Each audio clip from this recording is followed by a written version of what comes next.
Hello friends, subscribe करें L के गुरु channel को। प्रश्नमाला 2 इसका पहला क्वेश्चन है 196 के अभाज्य गुणनखंडों की घातों का योगफल क्या होगा। देखो 196 ना, 196 के हम क्या करेंगे, गुणनखंड करेंगे तो अपने पास आ जाएगा दो, कितना है 98, फिर 2 का लगाएंगे 49, फिर 7 का लगाएंगे और 7 की घात 1। अब देखो इसमें घातों का योग, घातों का योग करना है ना, इसमें घातों का योग। देखो 2 की घात तो कितनी आ रही है, 2 तो 2, और इसकी कितनी आ रही है 2, तो कितना हो गया, कितना हो गया, आगे समझ।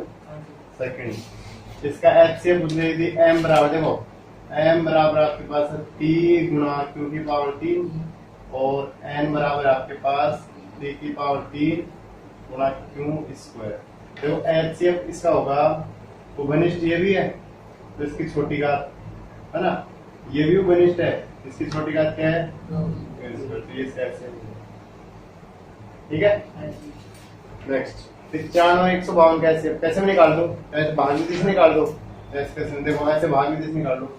95 का भाग लगाओ 152 में, कितने बार गया, एक बार है ना, शेष कितना बच गया 57, फिर लगाओ भाग, कितना 95 में कितने बार जा रहा है, वो एक बार जा रहा है, कितना बच गया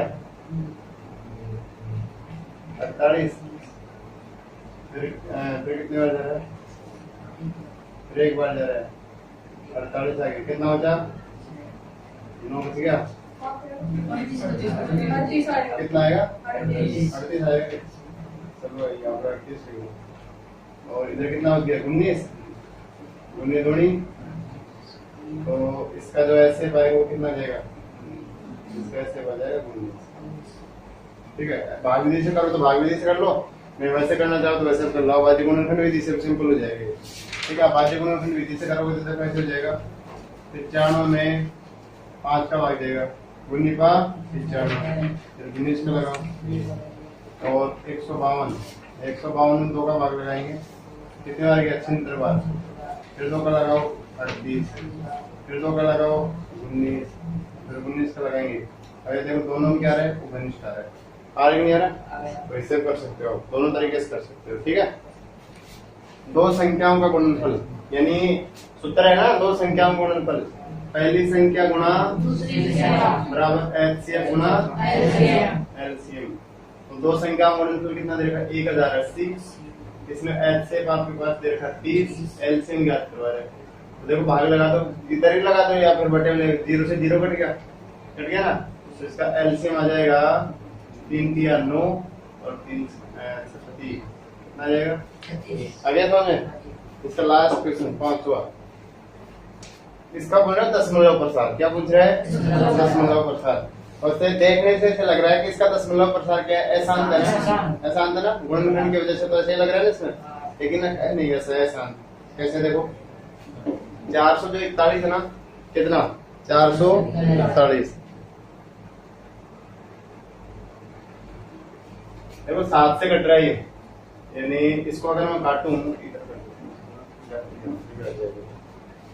देखो 441, ठीक है, और ये 2 की पावर कितनी है 2, और 5 की पावर कितनी है 7, ये 7 गुणा 7 लिख लेते हो ना, तो 7 से काट दो, देखो कितनी बार कटा, 7 से की 42, 6 बार, और 7 के 21, फिर 7 से कट गया 7 नाम 63, तो नीचे ना, नीचे देखो 2 गुणा 5 के रूप में आ रहा है ना, तो इसका दशमलव प्रसार कैसा हो जाएगा, कैसा हो जाएगा, आगे समझ में। हाँ देखिए अपना क्वेश्चन नंबर 6, क्वेश्चन नंबर 6, परमेय संख्या 43 बटा 2 की पावर 2 गुणा 5 की पावर 3 के दशमलव प्रसार का दशमलव के कितने अंकों के पश्चात अंत होगा। देखिए यहाँ पर मैंने एक चीज बताई थी, आपको याद हो तो, देखो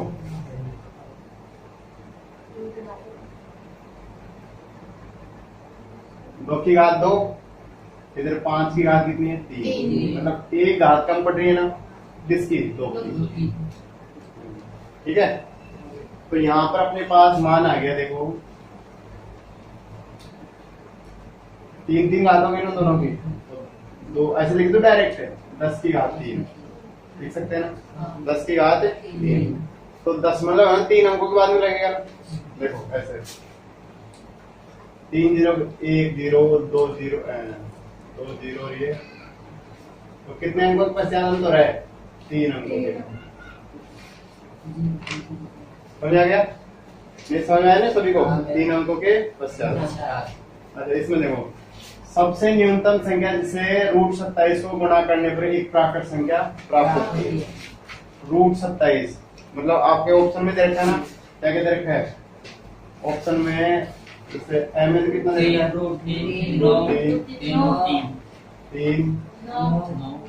9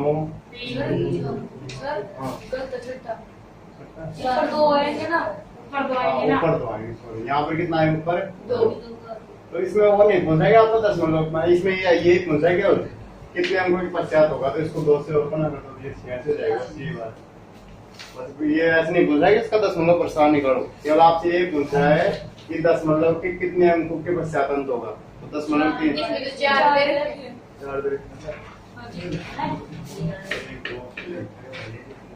ही आएंगे। आगे देखो 3 अंक लग रहे हैं ना, 1 2 3 स्पष्ट हो रहा है, क्लियर हो रहा है। वैसे अगर इतना भी झंझट नहीं पालते इसमें सीधा तरीका देखो, 3 घात बन रही है नीचे, कितनी घात बन रही है, तो जितनी घात बढ़ेंगे नीचे उतने अंकों के पश्चात इसका अंत हो जाएगा। अगर 5 घात बन रही है तो 5 अंकों के बाद होता, ठीक है ना, जैसे मान लो यहाँ पर 4 होती, यहाँ पर 5 5 की घात 5 तो एक और जोड़ना पड़ता है इसमें ना, तो कितने अंकों के बाद में अंतर है 5। इसमें बात करते हैं देखो √3 को अगर √27 को अगर मान लो मैं इससे गुणा करूँ √3 से तो कितना है 81 है, कितना है तो आपका पहला ऑप्शन इसमें क्या हो जाएगा सही हो जाएगा, ठीक है। अगर मान लो मैं इसको √27 को 3 से गुणा करूंगा तो ये हो जाएगा 3 √27, यही वर्गमूल संख्या बन रही है नहीं, 9 से गुणा करेंगे तो वही 9 रूट कितना हो जाएगा 27, और 6 में क्या दे रखा है 3 रूट, इसमें भी नहीं होगा, तो आपके पास ऑप्शन में क्या आएगा, यानी √3 को √27 से गुणा करेंगे तो √81 हो जाएगा, कितना हो जाएगा √81, तो इसका मान कितना आ जाएगा फिर 9, कितना आ जाएगा 9। यदि दो परमेय संख्याओं का एचसीएफ और एलसीएम बराबर है, ये बराबर दे रखा है इसमें, तो संख्या होनी चाहिए, संख्या क्या होगी संख्या क्या हो जाएंगी समान होगी। इधर देखिए यदि 1 तथा 18 दो संख्या आपके पास, पहली संख्या और देखो सूत्र कौन सा है, पहली संख्या गुणा दूसरी संख्या बराबर एचसीएफ गुणा एलसीएम, ये जो है तो पहली संख्या तो क्या है ए है, दूसरी संख्या 18 है, एचसीएफ कितना है इसका 2 और एलसीएम 36, जब काट दो इधर ही काट दो, 18 दूनी ए का मान कितना आ गया 4, कितना आ गया 4 है, 2 दूनी 4, ठीक है। और अगर बट्टे में ले जाकर काट तो बट्टे में ले जाकर काट दो, बराबर में काटो तो आपने क्या थोड़ा सा टाइम बच जाएगा इसमें, है ना। आगे देखिए यदि P बटा Q एक परमेय संख्या है तो Q पर क्या प्रतिबंध होगा कि वह एक क्या हो जाए, देखिए हमें शांत संख्या लिखते हैं तो शांत संख्या के लिए क्या बनाते हैं, Q के गुणन क्या होना चाहिए 2 × 5 की घात n के रूप में होनी चाहिए, ये होनी चाहिए ना, तब तो क्या हो जाएगी संख्या शांत हो जाएगी, ठीक है।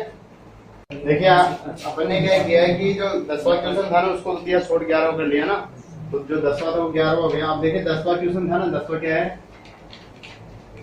यदि n एक प्राकृत संख्या है, n क्या है n प्राकृत संख्या है तो 6 की घात n माइनस 6 की घात 5 इकाई अंक क्या होगा, ये पूछना इकाई अंक, ठीक है, इकाई अंक होगा, तो ध्यान दीजिए इसमें इकाई अंक क्या होगा,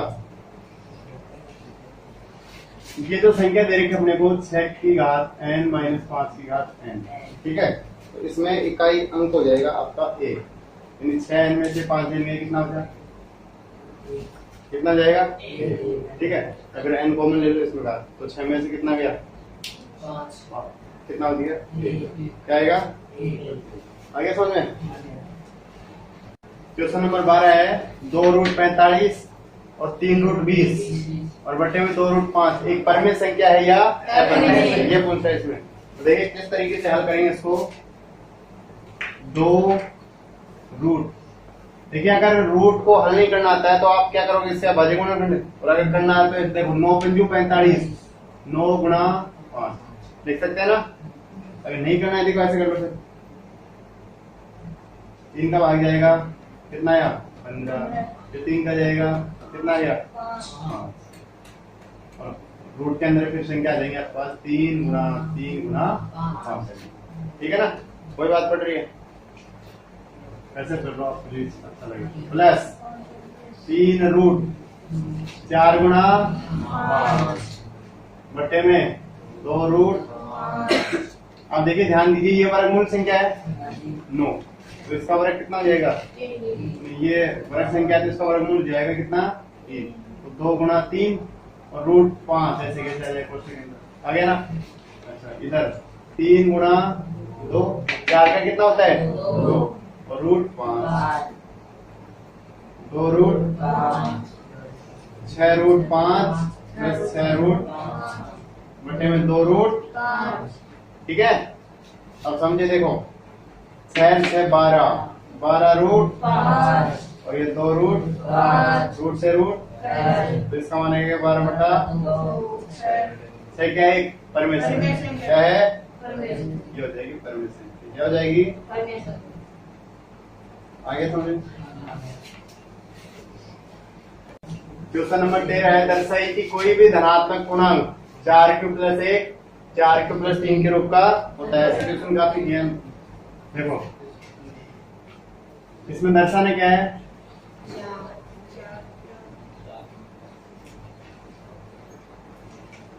कोई धनात्मक पूर्णांक, तो कोई धनात्मक पूर्णांक हो गया अपने पास a, क्या हो गया a बराबर है 4q प्लस 1 तो मान लिया ना चाहिए आपका अगर, और एक आना चाहिए 4q प्लस 3, ये 2 मान आने चाहिए। ठीक है, तो देखो हल करते हैं इसको, यूक्लिड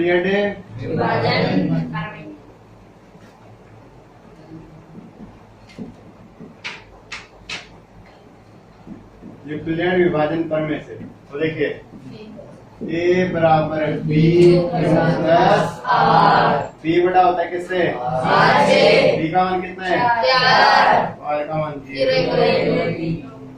ठीक है, ये हो गया, और एक 3 और आ जाएगा। तो देखिए ये आपका समीकरण नंबर क्या हो गया, समीकरण 1 में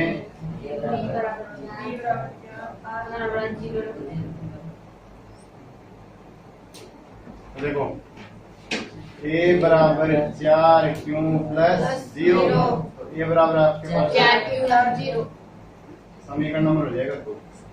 समीकरण नंबर कितना हो गया 2। समीकरण 1 में b बराबर 4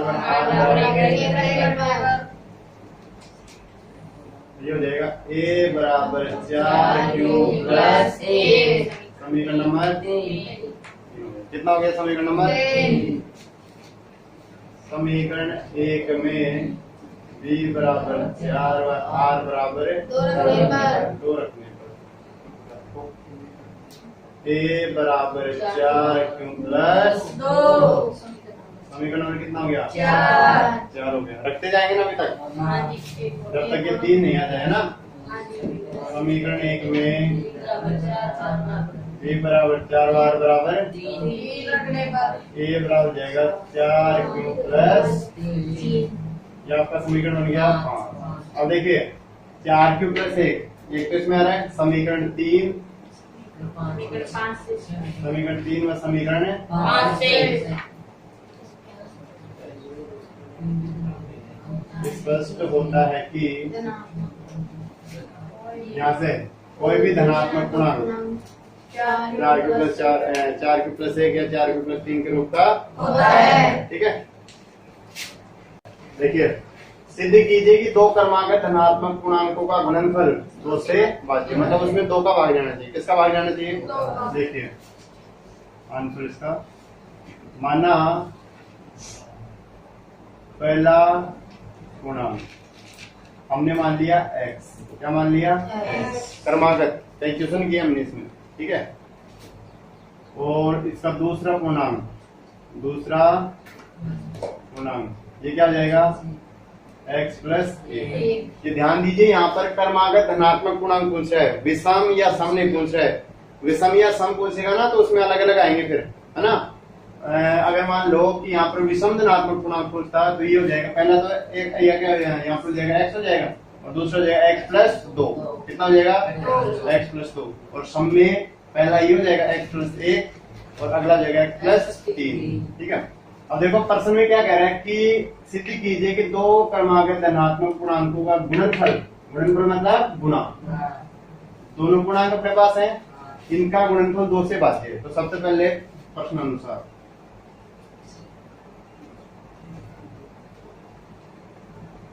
x और x प्लस ए, ये तो ना मतलब गुणनफल इसका और इसका गुणा हल करेंगे तो देखो एक्स स्क्वायर प्लस एक्स आएगा, एक नहीं आएगा। ठीक है, ये आपका समीकरण नंबर क्या बन गया? कोई समस्या? यहाँ तो लगभग सेम रहेगा, यहाँ तक तो क्या रहेगा? सेम रहेगा। अगर मान लो कि इसमें इसको मान सकते हो आप पी एक्स, क्या मान सकते हो? पी एक्स, और ये हो जाएगा एक्स स्क्वायर प्लस एक्स। तो एक्स बराबर पहले 1 रखो, 2 रखो, 3 रखो, 4 रखो, ऐसे आएंगे ना, है ना। तो देखिए ये समीकरण नंबर यहाँ पर बना दो, समीकरण नंबर 1। समीकरण नंबर क्या बन गया? 1। अब ध्यान देना इसमें, समीकरण 1 में x बराबर 1, 2, 3 रखने पर ऐसा रखो। ठीक है, तो इसमें रखेंगे तो देखो ये हो जाएगा आपका P1 बराबर 1 का स्क्वायर प्लस 1। तो यहाँ पे P1 बराबर कितना है? 2 आ रहा है ना। यह समीकरण आपका कितना हो गया? 2। अच्छा, फिर रखेंगे P2, तो 2 का स्क्वायर प्लस 2। P2 बराबर कितना आ जाएगा? 4 प्लस 2। अब 6 में भी 2 का भाग जा रहा है ना। ये तीर का चिन्ह होना चाहिए, अलग अलग स्टेप चल रहे हैं ना। P3, तो इसमें हो जाएगा 3 का स्क्वायर प्लस 3। तो ये हो जाएगा P3 बराबर कितना? 9 प्लस 3। और P3 का मान कितना जाएगा? 12। अब ये देखो सभी में 2 का भाग जा रहा है ना। ये समीकरण 3, समीकरण 4, मतलब है 2 में भी 2 का भाग जा रहा है, 6 में भी 2 का भाग जा रहा है, 12 में भी 2 का भाग, सभी में किसका भाग जा रहा है? 1, 2, 3, 4 हमने क्रम से रखा ना। तो यहाँ पे क्या लिखेंगे? समीकरण है 2, 3 और 4 से स्पष्ट है कि सभी में 2 का भाग जाता है। अतः ये लिख दो, 2 क्रमागत धनात्मक पूर्णांकों का गुणनफल 2 से। ठीक है, यहाँ से एक तरीका तो ये हो गया इसका। देखो क्वेश्चन नंबर 14 है ना, इसका सेकंड तरीका भी हम इसमें कर सकते हैं कि सेम, यहाँ तक तो सेम प्रक्रिया रहेगी। अब यहाँ पे क्या लिखना पड़ेगा? धनात्मक पूर्णांक है ना, धनात्मक पूर्णांक। तो हम लिखेंगे कि हम जानते हैं कि किसी भी धनात्मक पूर्णांकों 2q या 2q प्लस 1 के रूप में लिखा जा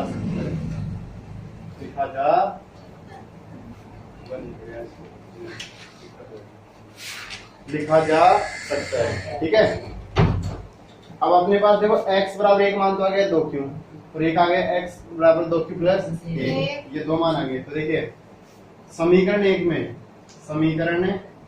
में x बराबर 2q रखने पर, तो देखिए ये हो जाएगा। देखो डायरेक्ट यहां से रखो 2q और ये 2q हो गया। ठीक है, अच्छा देखिए ये कितना आ गया यहाँ पर? 4q का स्क्वायर और ये आ गया 2q। ठीक, अब इसमें से कॉमन क्या लेंगे अपन? 2q, ये हो जाएगा अपने पास 2q प्लस 1। और यहाँ पर है ना, इसके स्थान पर रख दो आर। क्या रख दो? हमने आर बराबर क्या रखा है? क्यू कोष्टक 2q प्लस ए रखा है। ठीक है, ये आपका समीकरण नंबर क्या हो गया? 2। समीकरण नंबर कितना हो गया? 2। मतलब इसमें भी 2 आ रहा है ना। आगे देखो तो सिंपल वो ही रहेगा मेरे साथ। समीकरण है एक में x बराबर 2q प्लस 1 रखने पर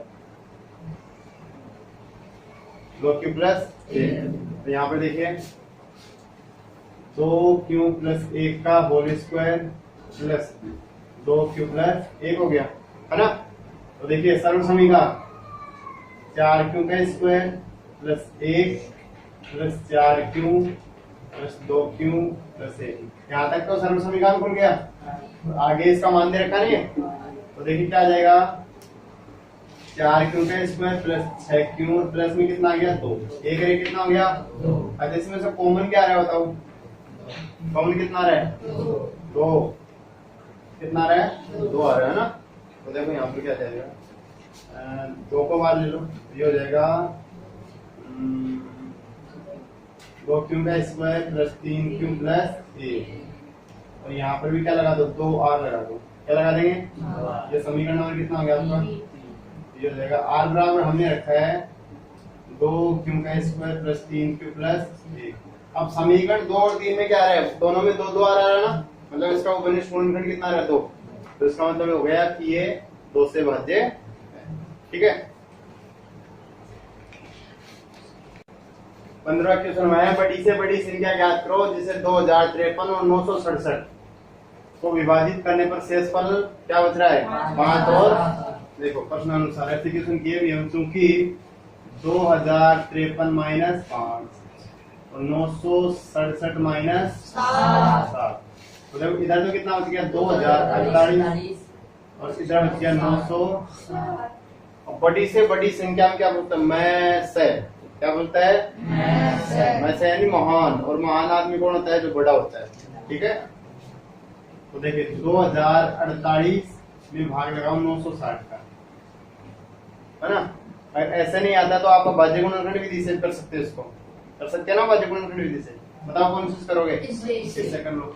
देखो 960 9 दूनी 18, है ना, 2 बार 9 दूनी 18 और 60 का दुगना 120, तो कितना हो गया? 1920। 1920 2 बार भाग के लगा इसमें, और ये हो गया 1920।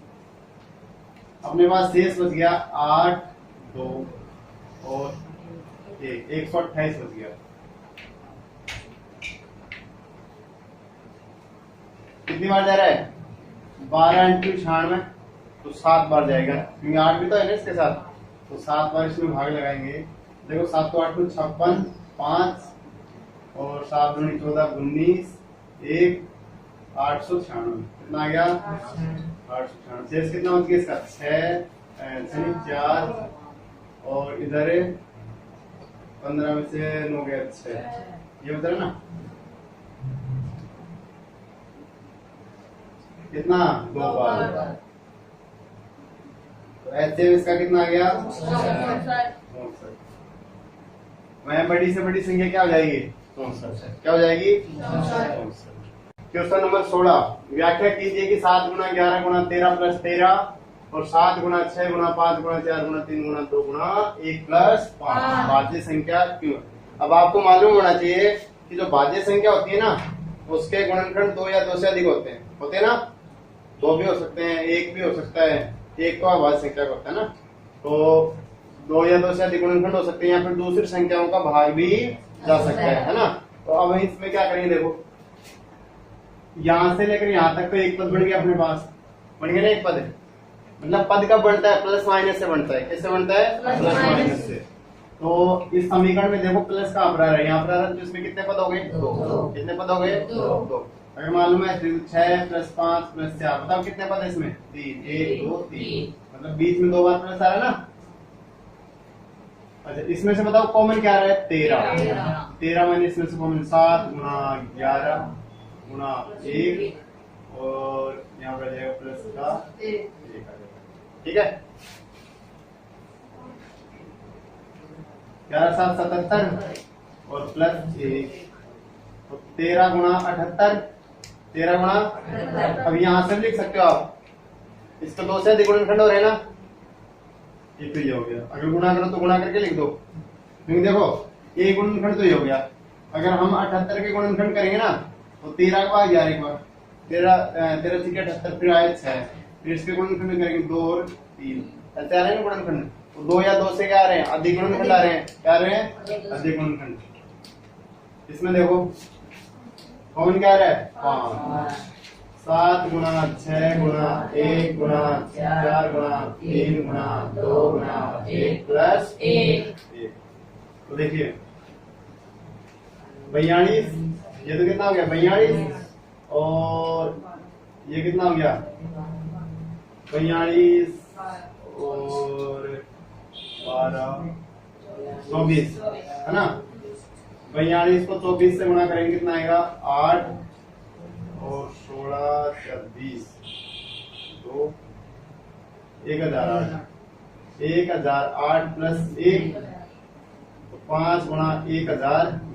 अब इसमें भी देखो दोनों में क्या आ रहे हैं, 2 से अधिक गुणनखंड, यानी समीकरण नंबर 1 और ये समीकरण नंबर 2। अब समीकरण 1 और 2 से लिखोगे यहाँ पर, समीकरण 1 व 2 से स्पष्ट है कि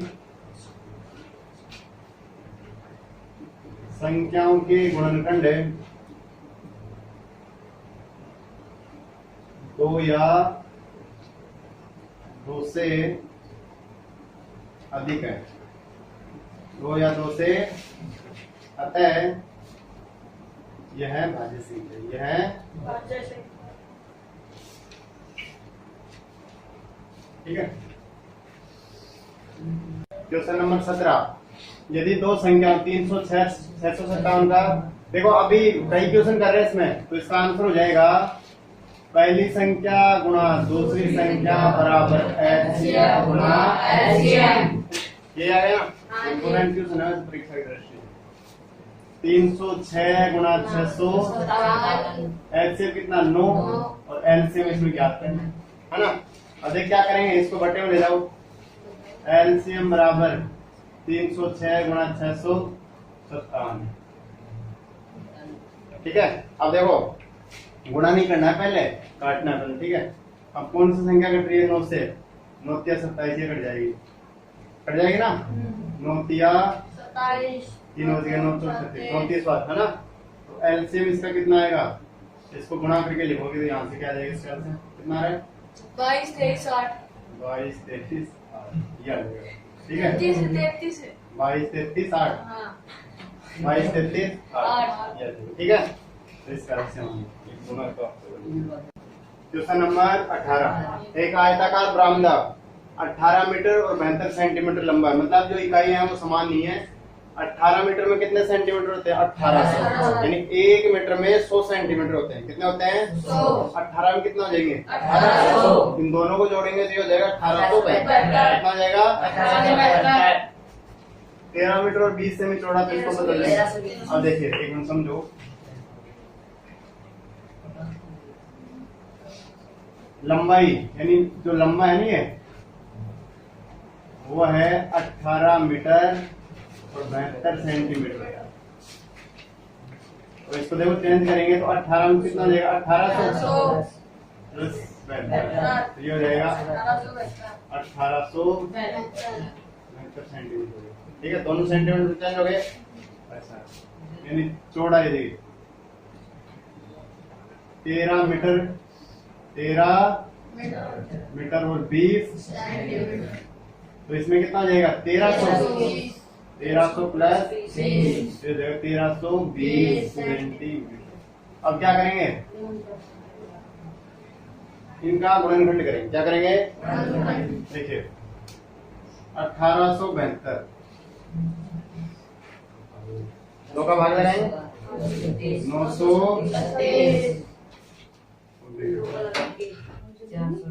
कंप्लीट कर दो, फिर 2 का लगाओ 400, फिर 2 का लगाओ 234, फिर 2 का लगाएंगे। अब 117 13 पानी में आता ना, तेरा नाम, लेकिन तेरा नाम से पहले 3 का जाएगा, फिर 3 का जाएगा और फिर 13 का जाएगा। ठीक है, अब आगे 1320, 660, फिर 2 का लगाएंगे 300, फिर 2 का लगाओ 100, अब 3 का जाएगा, देखो 5 से 11 और 1 12, 3 का लगाओ 55, अब 5 का चला जाएगा और अब 11 का जाएगा।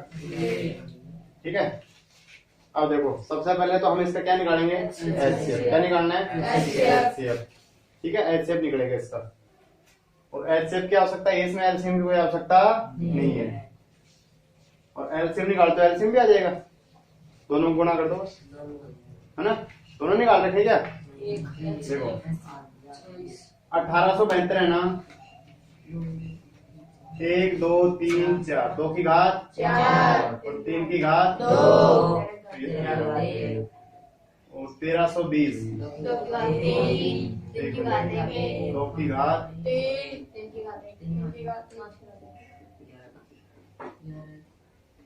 ठीक है, कोई समस्या। अब ध्यान देना इस पर, इसका जो एचसीएफ निकालेंगे, एचसीएफ बराबर क्या आएगा, 1, ऐसे कर देखो, 2 की घात 3 और 3 की घात, तो क्या आ गया, 24 आ गया। कितना आया, 24, यहाँ पर लिख देता हूँ 24। अब टाइलों की न्यूनतम संख्या, अब टाइल है ना, टाइल कैसे, आयताकार है, तो आयत का क्षेत्रफल बटा एचसीएफ, एचसीएफ के स्क्वायर, एचसीएफ गुणा एचसीएफ, यानी देखो टाइल इस प्रकार से है, क्या कह रहे हैं इसमें कि इसमें समान विमा वाली वर्गाकार टाइल, वर्गाकार लगानी, सॉरी क्या है, वर्गाकार टाइल। कैसी है, वर्गाकार टाइल तो हमें लगानी है, लेकिन बरामदा कैसा है, आयताकार। देखो ध्यान दो, ये अपने पास बरामदा है ना, और हम बरामदे के क्षेत्रफल में किसका क्षेत्रफल का भाग लगाएंगे, टाइल का। टाइल कैसी है, वर्गाकार। कैसी है, और एक टाइल का माप है ना, वो कितना है, 24। यहां से समझने की कोशिश करो, मतलब यहाँ पर इसमें टाइलों की संख्या निकालेंगे ना, टाइलों की संख्या, तो टाइलों की संख्या बराबर है बरामदे का क्षेत्रफल बटा एक टाइल का क्षेत्रफल, एक टाइल का, आया समझ में। अब बरामदा कैसा है, आयताकार है, तो आयतीन लंबाई गुणा चौड़ाई। अब इसमें देखो, इसका तरीका बताता हूं आपको, बेस्ट तरीका इसका, अगर काटना भी नहीं पड़े संख्या को। ये जो गुणनखंड दे रखे ना, इनको लिख लो चाहे से आप, नहीं तो गुणा करके लिख लो, एक ही बात है। 1872 गुणा 1320 लिख सकते हो, या फिर 2 की घात 4 3 की घात 2 गुणा 13 ऐसे लिख सकते हो, या फिर वो जैसे आपको अच्छा लगे ना वो कर लो। बरामदे का क्षेत्रफल है अपने पास 1872 गुणा 1320 और बटे में 24 गुणा, यानी वर्ग का क्षेत्रफल भुजा स्क्वायर और आयत का क्षेत्रफल लंबाई गुणा चौड़ाई। अब 24 से कट रहा नहीं है, देखो 24 से ये कट जाएगा, काट लेना आप। इसमें कितना आ रहा है अब तक इसका, 4920 4290 टाइल ये आ जाएंगे। ठीक है, आए समझ में। ये क्वेश्चन है, पी बटा क्यू के रूप में लिखेंगे इसको, तो देखो ये अपने पास आ जाएगा 5√2 बराबर ए बटा बी, पी बटा क्यू, पी बटा क्यू, तो √2 बराबर पी बटा 5, तो ये तो हो गया एपर में, ये हो जाएगा ना। इसमें 2 बटा √7 बराबर पी बटा, अब इसको वज्र गुणा कर दो, देखो वज्र गुणा करेंगे तो अपने पास आ जाएगा, ये आ जाएगा √7 पी आ जाएगी इधर, है ना, और ये हो जाएगा 2 क्यू। फिर से वज्र गुणा करो, √7 बराबर 2 क्यू बटा पी, हो गया ना। तो ये तो क्या हो गई पेपर में, और ये हो गया आपकी विरोधाभास हो गया। ठीक है, इसमें पी बटा क्यू, वज्र गुणा करो, 3 क्यू बराबर ऐसे नहीं 2√5 t बराबर 3 क्यों आ गया, है ना। इधर क्या रखना है, केवल √5 बराबर 3 क्यों बटा 2 t। वही सेम बन रहा है ना, सभी में एक तरीका बन रहा है ना।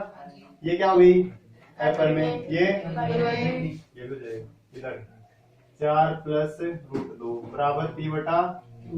तो देखो p बटा q माइनस 4, तो ये हो जाएगा आपका √2 बराबर है p बटा इसका लघुत्तम कितना आएगा, लघुत्तम आ जाएगा q, तो ये जाएगा p माइनस 4। तो ये पूर्णांक है ना। समझा गया सभी को, कोई समस्या। तो सभी क्वेश्चन एक ही तरीके से हो रहे हैं इसमें। क्वेश्चन नंबर 20 है विविध प्रश्न माला का पहला क्वेश्चन, निम्न प्रमेय संख्याओं के हर के बाध्य गुणनखंड के बारे में आप क्या कहेंगे।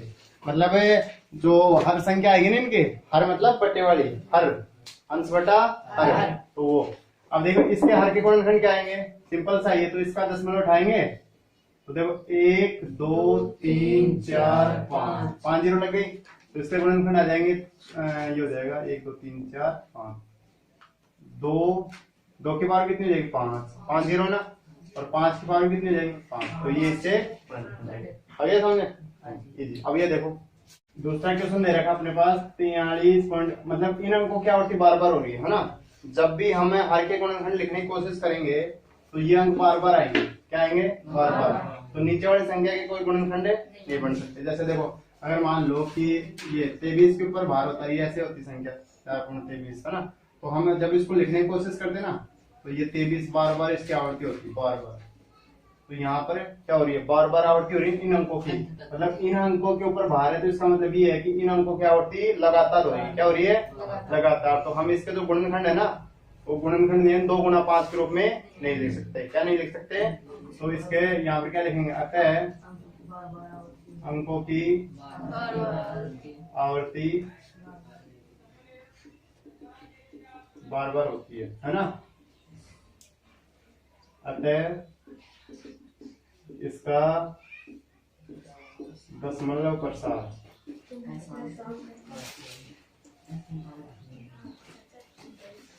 एहसान, अतः यह 2 गुणा 5 की घात n के रूप में नहीं लिखा जाएगा। ठीक है।